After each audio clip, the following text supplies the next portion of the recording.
जय श्री गोपाल अंक 81 1981 12मा महीनानो अंक है। एमां 27मा पाना नंबर पर एक प्रसंग लख्यो है, ए वाँचशुं। एनी उपर थोड़ोक लेख है, ए साथे साथे लईशुं के अनंत कोटि ब्रह्मांडना वसनारा ब्रह्मादिक देवो पण जेनी इच्छा करे छे छतां पण प्राप्त थतो नथी। स्थावर जंगमना जीवो करता अधिक कोटि उपायथी मळे नहीं तेवो भक्तिना अधिकारवाळा अनंत कोटि ब्रह्मांडना नायकने आधीन करीने राखे एवो मोंघो मनुष्य देह प्राप्त थयो छे, तो तेनो उपयोग शुं करशो? एटले एम कहे छे के मनुष्यनी भक्ति द्वारा मनुष्य देह ज भक्ति करी शकाय अने आ वैष्णव देह जे भक्ति थई शके ए तो ब्रह्मादिक देवोथी पण नथी थती। मात्र खानपान मोज शोखादिकना विषयोमां तेने वेडफी नाखशो नहीं। कल्पवृक्षनी समान चिंतव्यु फळ आपनारो मोंघो मनुष्य देहने समजीने उपयोग करजो। संसारमां कोई संबंध साचा नथी। पूर्वना संबंध स्मृतिमां तो छे नहीं। वर्तमान संबंध क्षणिक अने दुखदायी छे। हवे पछीना संबंधनी जरा पण खबर तो छे नहीं। त्यारे कोई संबंध साचो आत्मानो नथी, तो आत्माने साचो संबंध एकमात्र धर्म द्वारा भगवत साथे जोड़ाय ते ज साचो संबंध छे। कारण के जीवात्मा भगवद अंश छे, तेथी भगवत संबंध साचो संबंध छे। ते संबंधने भक्ति द्वारा निभावशो ने तो ज भगवत संबंध साचो। बाकीना संबंध मिथ्या अने स्वार्थ पूरता ज छे। आ प्रसंगने अनुरूप थाय ने तेवो परम भगवत भक्त सूरदासनो एक प्रसंग અહીં આપવામાં આવ્યો છે। એટલે કે મનુષ્ય દેહનો સારી રીતે વિનિયોગ કરવો જોઈએ એનો અનુસરતો પ્રસંગ છે સુરદાસજીનો।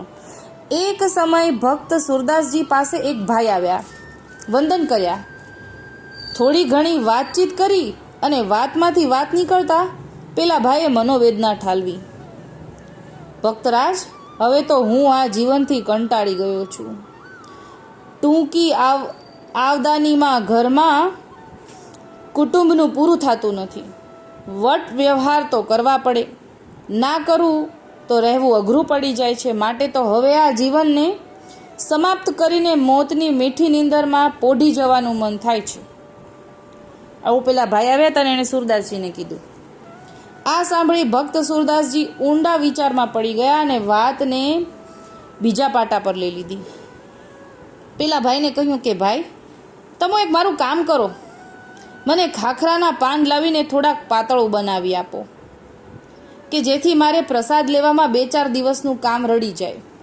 પેલા ભાઈ ત્યાંથી ઉઠીને પાન ગોતવા ગયા, સાથે થોડી લીમડાની ડાળીઓ સૂકી સળિયું ગોતી લાવ્યા।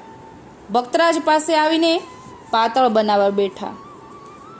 એમ કરતાં કરતાં 2-5 પાતળ તૈયાર થઈ ગઈ અને બોલ્યા, લ્યો ભક્તરાજ, આ પતરાળા। ભક્તરાજ બોલ્યા, ભાઈ, આ પતરાળા તમે જઈને ઉકરડામાં નાખી આવો। પેલા ભાઈ બોલ્યા, જો આ પતરાળા ઉકરડામાં જ નાખવાના હતા તો પછી ઉકરડામાં આટલી બધી મહેનત કેમ કરાવી? ઉકરડા માટે આટલી બધી મહેનત કેમ કરાવી? હા, હેઠા પતરાળા ઉકરડામાં નાખવાનું કહેતા હો તો બરોબર છે, પણ આ ચોખ્ખા પતરાળા? પેલા ભાઈના મુખમાંથી આશ્ચર્યના ઉદ્ગાર સરી પડ્યા।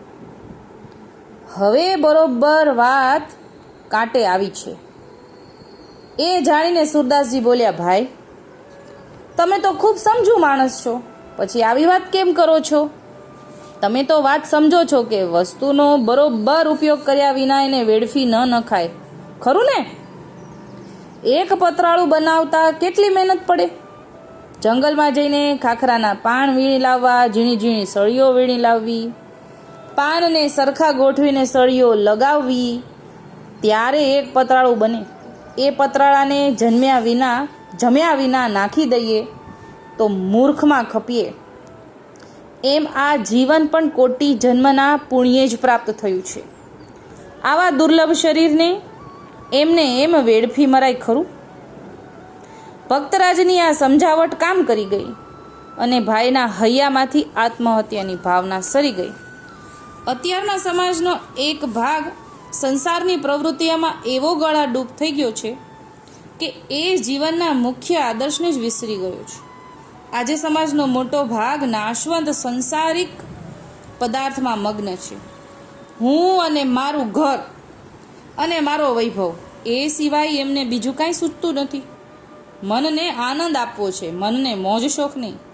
મોજ શોખ માટે જીવન નથી, મોજ શોખ તો આનંદ માટે છે. પણ મોજ શોખને રંગ રાગમાં આપણે દિશા જ ભૂલી જઈએ છીએ કે ખીચડીમાં મીઠું સમાય એટલો મોજ શોખ જરૂર હોવો જોઈએ, પણ ખીચડીના પ્રમાણ જેટલું મીઠું અને મીઠાના પ્રમાણ જેટલી ખીચડી લેવાય તો ખીચડી ખાવા જેવી રહે નહીં. આપણે સમાજમાં રહીએ છીએ અને સામાજિક તેમજ સાંસારિક કાર્યો કરવા જ પડે, એ તો સમજાય એવી વાત છે. પણ એનો અર્થ એવો નથી કે આપણે એમાં ડૂબી જઈએ. નાવ પાણીમાં રહે ત્યાં સુધી તો કાંઈ હરકત નથી, પરંતુ એ પાણી નાવમાં પેસી જાય તો ખાસ જોવું પડે. એ પ્રમાણે ભલે આપણે સંસારમાં રહીએ, પણ આપણી રગે રગમાં સંસાર ન વ્યાપવો જોઈએ. ચિત્ત તો સદાય પ્રભુના ચરણારવિંદમાં ઝંખતું રહેવું જોઈએ. જીવનને સમુદ્ર જેવું ખારું બનાવવું કે નદી જેવું મીઠું બનાવવું, કાદવ જેવું બનાવવું કે ચમકતા તારા જેવું, એ આપણા હાથની વાત છે. જે જીવન ઉજ્જવળ બનાવતા તારા હોય તો પ્રભુ પંથનો આ માર્ગ જ અપનાવી લેજો. એવું આવ્યું. તો નાની વાતમાં આપણને એવું સમજાવે છે કે મોજ શોખ માત્ર થોડા સમય માટે હોય તો ચાલે, બાકી જીવનનું, વૈષ્ણવના જીવનનું લક્ષ્ય તો ભગવત સેવા જ છે. એ ત્યાંથી ભટકી ન જવું.